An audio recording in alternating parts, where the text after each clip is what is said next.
السلام علیکم۔ میں سب سے پہلے ڈاکٹر اعجاز سیفی صاحب جو ہوپ کینسر اسپتال کے چیف ایگزیکٹو ہیں ان کا بہت مشکور ہوں، اور بالخصوص اس بات کا شکریہ ادا کرنا چاہتا ہوں کہ جس محبت کے ساتھ پچھلے لیکچر میں لوگ شامل ہوئے تھے، اور میں نے بھی کوشش کی تھی کہ اپنا جو ان کا ایکسپیرینس ہے وہ آپ سے شیئر کرتا جاؤں، تو میں نے ان سے مختصر سے ایک درخواست کی۔ اس درخواست کے اوپر انہوں نے 100% عمل کیا، یعنی انہوں نے کلینک کی بلڈنگ کو بالکل فرنٹ کے اوپر اور بہتر لوکیشن کے اوپر شفٹ کیا ہے۔ میں اس کے اوپر بھی ان کو مبارکباد کے پیش کرتا ہوں کہ یہ ایک ہومیوپیتھک سسٹم کے لیے ایک بہتری کا عمل ہے۔ اس کے ساتھ ساتھ ڈاکٹر امداد صاحب میرے ساتھ پنڈی سے تشریف لائے تھے، ان کا بھی شکریہ ادا کرتا ہوں۔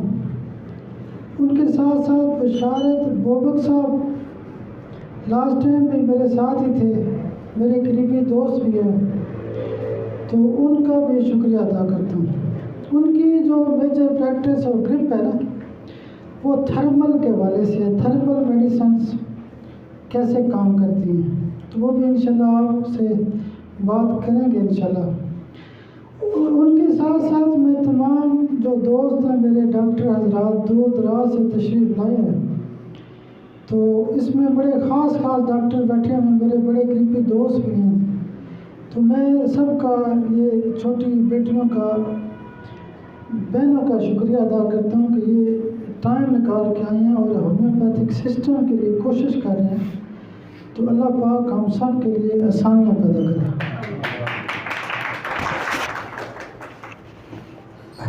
ہومیوپیتھک سسٹم کے حوالے سے یا پریکٹس کے حوالے سے یا جو ہوتا ہے کیا نام ہے، یعنی گوگل کے اوپر یا جنرل جو ہے نا نیٹ کے اوپر ڈیٹا بہت زیادہ موجود ہے۔ آپ انفرٹیلٹی میل کے حوالے سے سرچ کرنا چاہیں یا فیمیل کے حوالے سے سرچ کرنا چاہیں تو بہت زیادہ ڈیٹا موجود ہے، لیکن اس میں پریکٹیکل چیزیں بہت کم ہوتی ہیں۔ تو انشاءاللہ میں آپ سے جو بھی بات کروں گا وہ کمپلیٹ پریکٹس کے حوالے سے بات کروں گا۔ تو ابھی ہم اس کا باقاعدہ طور پہ آغاز کرتے ہیں۔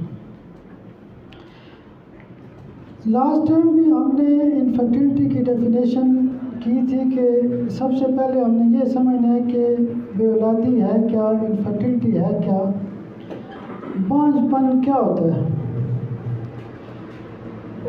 جو نئی ابھی ریسرچ آئی ہے اس کے مطابق جب بھی کوئی جوڑا یعنی جو ہوتا ہے میاں بیوی ہوتے ہیں شادی کے بعد 1 سال تک جب بھی یعنی وہ اکٹھے رہتے ہیں اور بچہ پیدا نہیں ہوتا تو اس کو بانجھ پن کا کیس سمجھا جاتا ہے، یعنی اس کو انفرٹیلٹی کہتے ہیں۔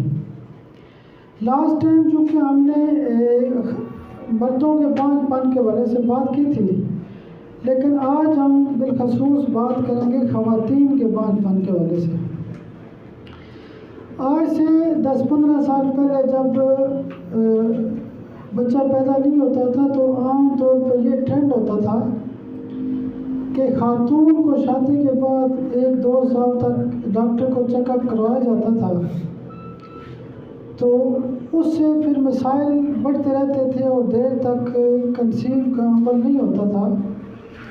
تو الحمدللہ میں نے تو کم سے کم پچھلے 16 سال سے اس بات کے اوپر مسلسل فوکس کیا ہوا ہے، سوشل میڈیا کے ذریعے لوگوں کو بتا رہا ہوں کہ جو بات تجربے کے اندر ثابت ہوئی ہے، سامنے آئی ہے، وہ یہ ہے کہ جب بھی انفرٹیلٹی کا کیس آتا ہے تو اس میں جب ہم کیس سنتے ہیں، کیس ٹیکنگ کرتے ہیں، تو اس میں بہت ضروری ہوتا ہے کہ یعنی میاں بیوی کے اندر سب سے پہلے اس مرد کی جو پوزیشن ہوتی ہے اس کو دیکھا جائے، یعنی کہ اس مرد کی جو جراثیم کی رپورٹ ہوتی ہے اس کو فوکس کیا جائے۔ تو ہمارے لیے ضروری ہوتا ہے کہ چونکہ ٹاپک تو ہمارا خواتین کے بانجھ پن کے حوالے سے، لیکن کیس سنتے وقت ہمیں یہ بات ذہن میں ہونی چاہیے کہ آیا کہ اس مرد کی جراثیم کی رپورٹ ٹھیک ہے یا نہیں ہے۔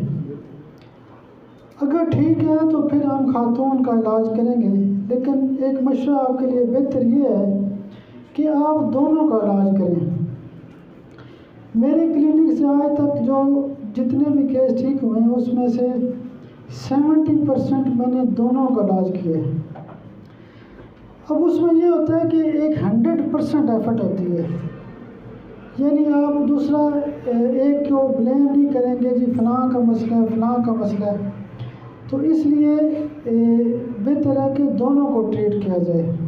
بعض اوقات ایک کا علاج کیا جاتا ہے، 6 ماہ بعد پتہ چلتا ہے جی فلاں کا بھی مسئلہ تھا یا دوسرے بندے کا بھی ایشو موجود تھا۔ تو اسی طرح خواتین کے بانجھ پن کے حوالے سے جب ہم کیس ٹیکنگ کرتے ہیں تو اس میں جو بیسک ہسٹری لی جاتی ہے خواتین کے مینسز کے حوالے سے، یا اس کی جو رپورٹس ہوتی ہیں، الٹرا ساؤنڈ ایک مرکزی رپورٹ ہوتی ہے جو بہت ضروری ہوتی ہے۔ اس کے علاوہ خواتین کے اندر، بچیوں کے اندر وزن کا جو دیکھنا ہوتا ہے وہ بڑا ضروری ہوتا ہے۔ اکثر لوگ دور دراز سے پاکستان بھر سے جب رابطہ کرتے ہیں تو میں ان سے 2-3 کوسچن کرتا ہوں۔ ایک کوسچن یہ ہوتا ہے کہ اپنا سیمن انالیسس مجھے واٹس ایپ کریں اور اپنی مسز کا وزن بتا دیں۔ جب بھی وہ کہتے ہیں کہ میری مسز کا وزن 60 سے کم ہے یا 60 کے لگ بھگ ہے، تو یہ اس بات کا ثبوت ہوتا ہے کہ اس خاتون یا اس بچی کے 90% مسائل نارمل ہو سکتے ہیں، اس کی رپورٹیں ٹھیک ہو سکتی ہیں۔ یعنی ایک بات سے آپ یہ ججمنٹ کر سکتے ہیں کہ اس خاتون کی جو پیتھالوجی ہے وہ آلموسٹ ٹھیک ہو سکتی ہے۔ تو جب آپ بعد میں کنفرم کرتے ہیں وزن کم ہونے کی وجہ سے، تو وہ لوگ کہتے ہیں ہاں جی میری مسز کے تمام ٹیسٹ ٹھیک ہیں، وہ ماشاءاللہ بہتر ہیں۔ تو اسی طرح کر کے مردوں کی جراثیم کی رپورٹ بہت ضروری ہوتی ہے، اس کے بغیر علاج کرنا مشکل ہے۔ اکثر یہ بھی دیکھا گیا ہے کہ رپورٹس کے اندر یہ دیکھا گیا کہ لوگ کہتے ہیں جی میری رپورٹ نارمل ہے، اور نارمل لکھا بھی ہوتا ہے، لیکن اس کے اندر ریپڈ جو جراثیم ہوتے ہیں وہ کم ہوتے ہیں۔ جب تک ریپڈ ٹھیک نہیں ہوں گے تو کیس آپ کا پھنسا رہے گا، ٹھیک نہیں ہوگا۔ اسی طرح کر کے خواتین کے جو مسائل ہوتے ہیں اس کے اندر بالکل شرمانے کی ضرورت نہیں ہوتی، ایک ایک نقطہ کلیئر کریں، پوری توجہ کے ساتھ سنیں۔ تو اس کی خواتین کے بانجھ پن کے حوالے سے جو مرکزی وجوہات ہیں، جو علامات ہیں، یا بعض اوقات پریگننسی ہو جاتی ہے اس کے درمیان کمپلیکیشن ہوتی ہے، بچہ ڈلیور نہیں ہوتا، تو یہ جو تمام مسائل ہیں اس کے اوپر ہم آج بات کریں گے، یعنی پریکٹیکلی میں نے کیا دیکھا ہے 16 سالوں میں، اس کے اوپر انشاءاللہ ہم بات کریں گے۔ تو خواتین کے بانجھ پن کے حوالے سے ایک بہت جو بڑی مرکزی وجہ جو موجودہ دور کے اندر سامنے آئی ہے وہ پولی سسٹک اووری ہے۔ ہم جب بھی خواتین کا علاج کرتے ہیں تو ہمیں سب سے پہلے اووریز کے فنکشن کا پتہ ہونا چاہیے۔ یعنی نیٹ کے اوپر، گوگل کے اوپر اناٹومی، فزیالوجی اور پیتھالوجی تو موجود ہے، لیکن ہم پریکٹیکلی جو مسائل سامنے آتے ہیں اس کے اوپر بات کریں گے۔ اب جو اووری کے فنکشن مختصر یہ کہہ دوں کہ جس طرح مردوں کی جراثیم پیدا کرنے کی جو فیکٹری ہوتی ہے وہ ٹیسٹیز ہوتے ہیں، اسی طرح خواتین کے اندر جہاں پہ ایگز بنتے ہیں، فولیکل بنتے ہیں، وہ اووری ہوتی ہے۔ اس کے فنکشن کو سمجھنا بڑا ضروری ہوتا ہے۔ اووری کے جو مسائل ہوتے ہیں اس میں ایک تو سمپل سسٹ ہوتی ہے، یعنی الٹرا ساؤنڈ میں لکھا ہوگا کہ بائی لیٹرل ہو سکتی ہے، دونوں طرف ہو سکتی ہے، ایک طرف سمپل سسٹ ہو سکتی ہے، یا اور مشکل چاکلیٹ سسٹ، ہیموریجک سسٹ، یا پی سی او کا مسئلہ ہوتا ہے۔ پی سی او بیسیکلی ایک مرکزی بڑی بیماری ہوتی ہے۔ تو اسی طرح جیسے میں نے کہا کہ سمپل سسٹ ہے تو اس میں کوئی مشکل کام نہیں ہوتا، بس توجہ کی ضرورت ہوتی ہے۔ آپ یہاں پہنچے ہیں تو آپ نے یعنی نئی بلڈنگ چینج ہوئی ہے، پھر بھی آپ نے ایڈریس پوچھا، پہنچ گئے، تو کوشش کی ہے تو پہنچ گئے ہیں، تو انشاءاللہ علاج مشکل نہیں ہے، اس کو توجہ کی ضرورت ہے۔ سمپل سسٹ کے حوالے سے جو کیس آتے ہیں اس میں بہت زیادہ جو دوائی استعمال ہوتی ہے وہ ایپس ہوتی ہے، اور مزے کی بات یہ ہے کہ ایپس واحد وہ دوائی ہے جو باڈی کے اندر کہیں بھی سسٹ ہو، چاہے وہ رینل سسٹ ہو یا کہیں اور ہو، باڈی کے اندر کسی بھی لیور کے اندر یا کہیں بھی سسٹ موجود ہو، لیکن خواتین کے جو مسائل ہوتے ہیں اس میں سمپل سسٹ کے حوالے سے ایپس ایک مرکزی دوا ہے۔ تو اسی طرح کر کے جو دوسرے نمبر پہ بڑی میڈیسن استعمال ہوتی ہے وہ تھوجا ہوتی ہے، یعنی آپ کو سمپل اگر اتنا پتہ ہے کہ کیس جو ہے وہ سمپل سسٹ کے حوالے سے ہے تو آپ ایپس 30 طاقت میں اور اس کے ساتھ ساتھ تھوجا جو ہے وہ بھی 30 میں دیتے ہیں، تو آپ کا کیس سیو بھی رہتا ہے۔ اور ظاہر ہے ہم نے اس میں یہ بھی دیکھنا ہوتا ہے کہ اگر ہم سسٹ کا علاج کر رہے ہیں تو ایسا نہ ہو کہ ایسی دوائی نہ ہو کہ جس سے حمل ضائع ہو جائے، تو اگر اسی دوائی کو اگر آپ 200 میں دیں گے تو نقصان کا خطرہ ہوتا ہے، یعنی وہ عمل کرائے گی ساتھ ضائع بھی کر سکتی ہے، لیکن اگر آپ 30 پاور میں دیں گے تو ایپس اور تھوجا جو ہے یہ سسٹ کو ٹھیک کرے گی اور کنسیو کرا دے گی۔ اس کے ساتھ ساتھ سمپل سسٹ کے حوالے سے آپ میازمیٹک کو ایک آدھ دوائی دے سکتے ہیں، میڈورینم وغیرہ دے سکتے ہیں، لیکن یہ ہوتا ہے کہ ایک اور میڈیسن ہوتی ہے پلیڈیم، PALLADIUM، پلیڈیم، یہ بھی مائنڈ کے حوالے سے، چونکہ سسٹ وغیرہ جو بنتی ہیں یہ ڈپریشن سٹریس وغیرہ کی وجہ سے ہوتی ہے۔ اگر ہم یہاں پہ PCO کی بات کرتے ہیں تو پولی سسٹک اووری جو ہوتی ہے، سنڈروم جو ہوتا ہے، یعنی ہم یہ سمجھ لیتے ہیں کہ PCO ہے کیا۔ PCO بنیادی طور پہ جب ہر مہینے ایک اووری کے اندر یعنی ایگ ریلیز ہونا ہوتا ہے یا ایگ بننا ہوتا ہے، یعنی ایک مہینہ ایک اووری سے ایگ بنتا ہے، ریلیز ہوتا ہے، اور دوسرے مہینے دوسرے سے ہوتا ہے، تو وہ یعنی جیسے آپ نے دیکھا ہوگا کہ مرغی کے اندر وہ چھوٹے چھوٹے انڈے سے بنے ہوتے ہیں، تو لیکن اسی طرح خواتین کے اندر بھی فولیکلز یعنی بڑی ہو کے ایگز میچور ہوتے ہیں، بن رہے ہوتے ہیں، تو اس میں وہ کسی سٹریس کی وجہ سے، ذہنی دباؤ کی وجہ سے وہ کیا ہوتا ہے کہ وہ ایگ جب لائن میں یعنی مطلب میچورٹی کی طرف جاتے ہیں تو وہ ہارمون امبیلنس ہونے کی وجہ سے وہ ایک گڈ مڈ کا شکار ہو جاتے ہیں، ایک کنفیوژن کا شکار ہو جاتے ہیں، ایگز آپس میں ایک وہاں پہ نا ایک سمجھنے گچھا سا بن جاتا ہے۔ پولی کا مطلب ہوتا ہے ایک سے زیادہ، جیسے پولی یوریا ہوتا ہے کہ یعنی پیشاب کا زیادہ، اسی طرح پولی سسٹک اووری کا مطلب ہے کہ ایک سے زیادہ وہاں پہ یعنی سسٹ موجود ہیں، یعنی ایک جیسے انگور کا گچھا ہوتا ہے، تو اسی طرح کر کے یعنی وہ زیادہ جو سسٹ ہوتی ہیں تو وہ بھی کوئی مشکل کیس نہیں ہوتا، اس میں بھی لیفٹ سائڈ کی اووری کی دوائی لیکسز ہو سکتی ہے اور رائٹ سائڈ کی اووری کی PCO کے کیسز میں لائک ہو سکتی ہے۔ اس کے علاوہ جو جنرل دوائیاں ہیں ایپس، تھوجا، نیٹرمیور، پلساٹیلا، یہ جو دوائیاں ہوتی ہیں یہ بھی پولیسسٹک اووریز کے حوالے سے بہت اچھا کام کرتی ہیں۔ ٹنکچر میں اگر میں یہاں آپ کو اپنا ایکسپیرینس شیئر کروں تو اس میں فریکسینس کیو میں یا اشوکا جو کیو میں وہ استعمال کراتا ہوں پولیسسٹک اووری کے حوالے سے، چونکہ اس میں مینسز بھی بعض اوقات نہیں آ رہے ہوتے، مینسز کے زیادہ مسائل ہوتے ہیں، تو آپ سپورٹ کے طور پہ سینیشیو کیو میں بھی دے سکتے ہیں۔ تو اسی طرح کر کے ایک یہاں پہ خاص نقطہ بتاؤں کہ PCOs کے حوالے سے ایک مرکزی دوائی ہوتی ہے کیلکیریا کارب۔ کیلکیریا کارب بغیر علامات کے بھی دی جا سکتی ہے۔ میں اکثر کیسز میں ویسے PCO کے کیسز میں کیلکیریا کارب 30 میں لکھ دیتا ہوں۔ اس کی وجہ یہ ہوتی ہے یہاں پہ اصل میں نا نقطے کی بات ایک سامنے آ چکی ہے۔ نقطے کی بات یہ ہے کہ جب بھی کیلکیریا کارب کا ذکر ہوتا ہے تو یہ کہا جاتا ہے کہ اچھا جی یہ خاتون موٹی ہے تو اس کو کیلکیریا کارب دیں، لیکن نقطے کی بات میں آپ سے یہ شیئر کرنا چاہتا ہوں. آواز آ رہی ہے؟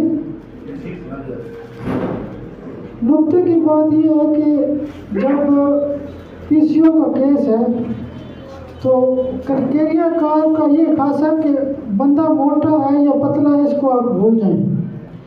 وہ جو سیل ہوتا ہے وہ چھوٹا ہوتا ہے، یعنی مثلاً اس کا سیل اتنا تھا تو بڑا ہو گیا، اتنا ہو گیا، یعنی اووری پھول گئی ہے، بڑی ہو گئی ہے. تو اس کی جو افیکٹ ہے، یعنی باہر سے نہ دیکھیں کہ عورت موٹی ہے یا پتلی ہے. عورت پتلی ہے پھر بھی کرکیریا کار دے سکتے ہیں کیونکہ اس کا سیل جو بڑا ہو گیا. تو اس کے اوپر کرکیریا کار بغیر علامات کے آپ دیں گے تو پی سی او کے کیس کافی حد تک ٹھیک ہوتے ہیں. تو اسی طرح کر کے دوسرے نمبر پہ جو زیادہ مسائل آتے ہیں اس میں فائبرائڈز کے حوالے سے ہیں. فائبرائڈ کے کیسز جو چھوٹے لیول کی فائبرائڈز ہوتی ہیں وہ تو تقریباً ٹھیک ہوتی ہیں. دوسرا جو مشکل کیس ہوتی ہیں ان پہ ٹائم لگتا ہے، لیکن وہ بھی ٹائم لگتا ہے، ٹھیک ہو سکتے ہیں. اس میں خاص بات یہ ہے کہ جب بھی فائبرائڈ کے کیسز ہوتے ہیں تو ہمیں کم سے کم یہ چاہیے کہ اس خاتون کو اتنا تو کوشش کریں کہ اس کا کوئی ایک آدھ بچہ پیدا ہو جائے. فائبرائڈ اپنی جگہ پہ موجود بے شک رہے، آپ اس کو بڑھنے سے روک سکتے ہیں، اس کو کم کر سکتے ہیں، اس کی کمپلیکیشن کو روک سکتے ہیں اور اس کو کنسیو کرا کے 1 2 3 بچے بھی پیدا کرا سکتے ہیں. فائبرائڈ کے حوالے سے یعنی لیکسز اچھا کام کرتی ہے، کیلکیریا آیوڈائڈ بہت بہتر کام کرتی ہے. اس کے علاوہ کارسینوسن کی ایک ڈوز دے سکتے ہیں، ٹیوبر کی ایک ڈوز دیتے ہیں. ٹیوبر کا بہت بڑا رول ہے ہمارے ملک کے اندر. ہر دوسرے تیسرے کیس کے اندر ٹیوبر کے ایک آدھ ڈوز دیں گے تو آپ کے مسائل اچھے حل ہوتے رہیں گے. ٹیوبر کا ایک اور بڑا خاصہ ہے، میں نے مائنڈ کو بڑا تفصیل سے پڑھا ہے، یعنی مائنڈ کے اوپر اللہ نے مجھے بڑی حوصلہ افزائی پیدا کی ہے. آپ مائنڈ کے چیپٹر میں جائیں تو اس میں ایک روبرک ہے ہوپ فل. مائنڈ کے اندر روبرک ہے ہوپ فل. جب آپ ہوپ فل دیکھتے ہیں تو اس میں یعنی مریض آپ کے پاس آتا ہے کہ میں ڈاکٹر اعجاز صاحب کے پاس جاؤں گا تو انشاءاللہ میں ٹھیک ہو جاؤں گا. اس کو پہلے یقین ہوتا ہے. وہ باتوں میں آپ کے پاس آ کے جب کہتا ہے کہ ڈاکٹر صاحب یا ڈاکٹر صاحبہ مجھے بہت یقین ہے کہ میں آپ سے ٹھیک ہو جاؤں گی، تو آپ اس علامت کے اوپر بھی یعنی ٹیوبر کی ایک ڈوز دیں. میرا موبائل اس وقت شاید بزی ہے، ورنہ میں آپ کو بھی وہ دکھاتا ریپرٹی کھول کے. ایک ہی بورڈ دوائی ہے ٹیوبر کلائنم. یعنی جب مریض اکثر ہمارے پاس آتے ہیں مریض، وہ کہتے ہیں کہ ڈاکٹر صاحب مجھے بڑا یقین ہے، میں تو بچوں کو کہتا ہوں بھائی ٹیوبر دیں مجھے ایک ڈوز. یہ جو یقین پکا کر کے ہیں تو مائنڈ پہ تو دوائی فٹ کرے نا، باقی تو کام بعد کے. تو اسی طرح کر کے اوپیم کے بارے میں نے بتایا تھا کہ مائنڈ کے اوپر بڑی لگتی ہے کہ جب مریض کہتے ہیں کہ مجھے فرق نہیں پڑا، یا وہ کہتا ہے جی ڈاکٹر صاحب میرا مسئلہ بڑھتا جا رہا ہے، تو اوپیم کی ایک ڈوز یعنی سنگل ڈوز ہی کام کر سکتی ہے. اسی طرح کر کے فیلوپین ٹیوبز کے حوالے سے بہت زیادہ مسائل دیکھنے میں آئے ہیں.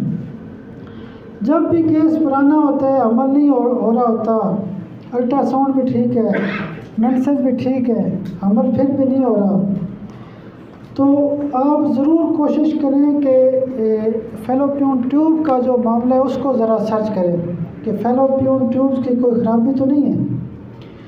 ابھی بھی مجھے سیالکوٹ سے ایک فیملی نے رابطہ کیا تھا، وہ بھائی ہاسپٹل میں تھے تو انہوں نے کہا جی 7-8 سال ہو گئے تو ہمارے بچے نہیں ہیں، تو میں پورے ایمان اور یقین کے ساتھ آپ کے پاس آیا ہوں. تو میں نے کہا جی انشاءاللہ اللہ کی مدد سے ہو جائے گا.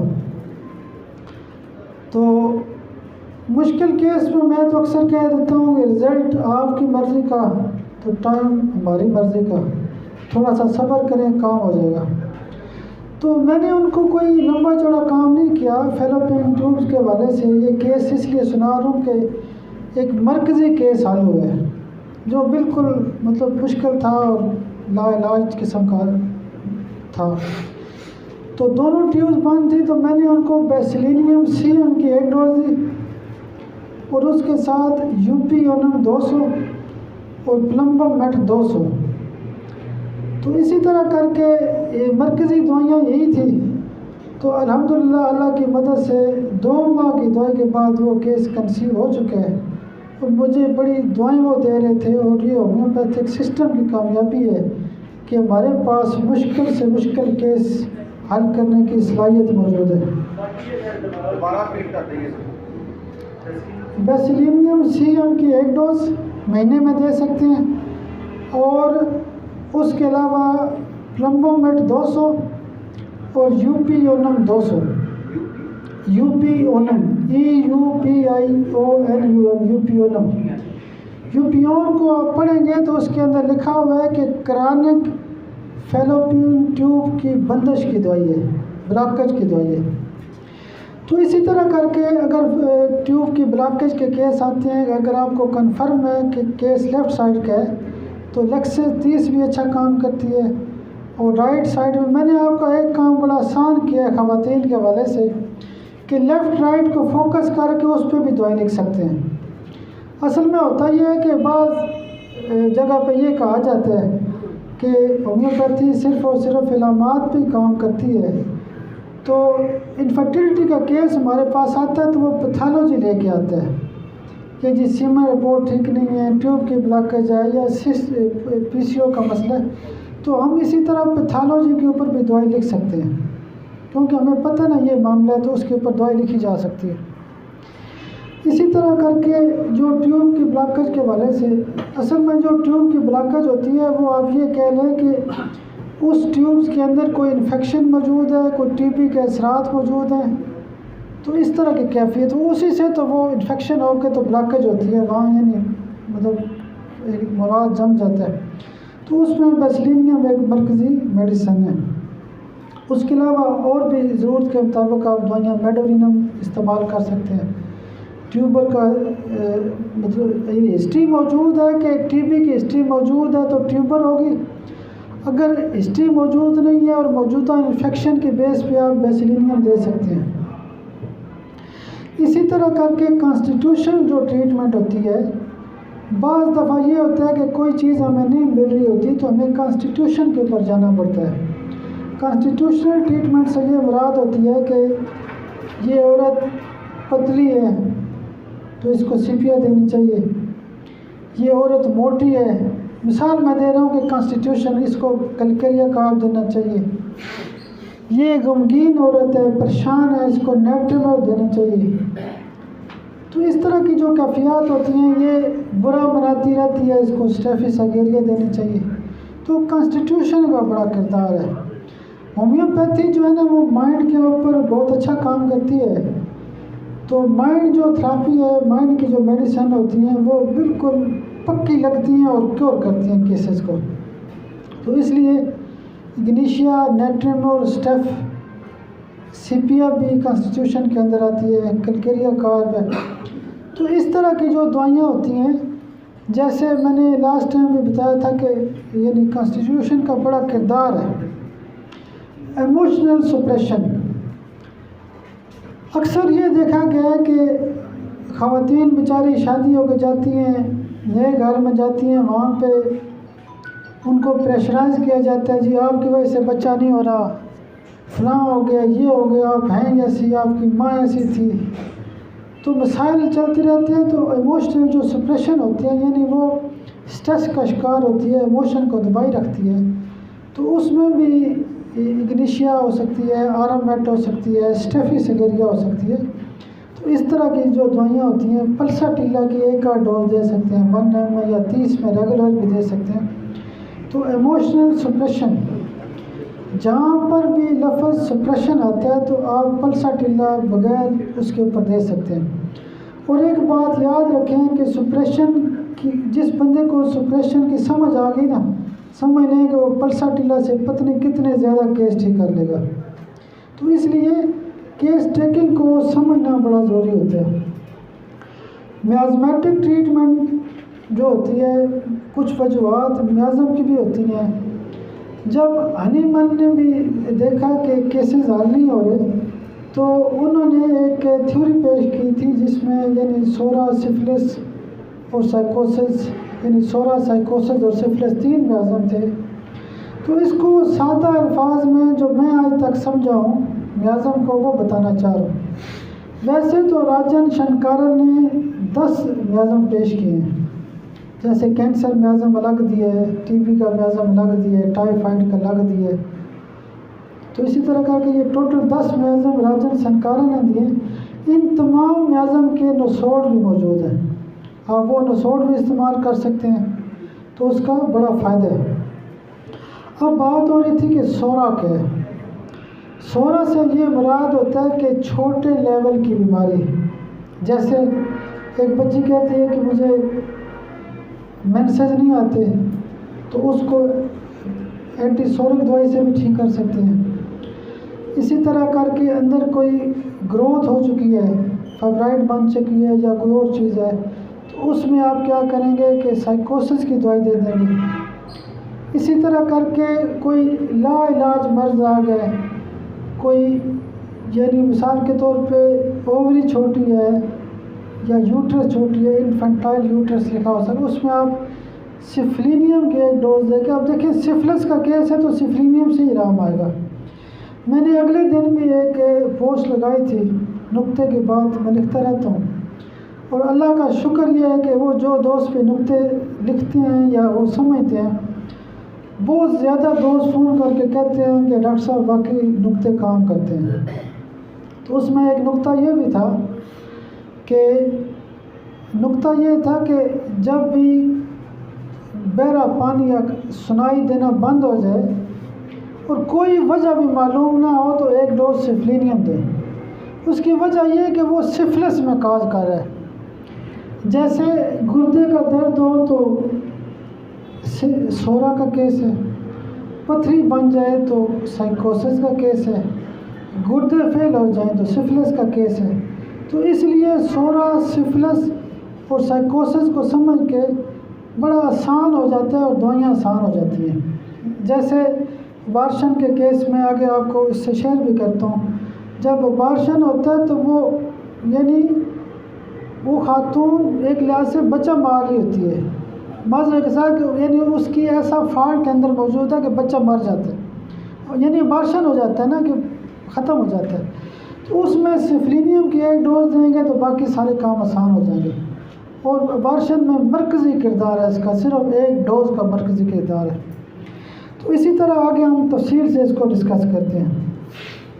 ایک ٹیسٹ ہوتا ہے ٹارچ پروفائل، TORCH ٹارچ. اس کی بڑی تفصیلی ویڈیو ویسے میں نے اپنے یعنی اس کی یوٹیوب کے اوپر بھی ڈالی ہوئی ہے، لیکن یہاں پہ جو ہے نا ٹارچ ٹیسٹ جو ہے نا، موجودہ دور میں ٹارچ کے بہت زیادہ کیس آج آ رہے ہیں.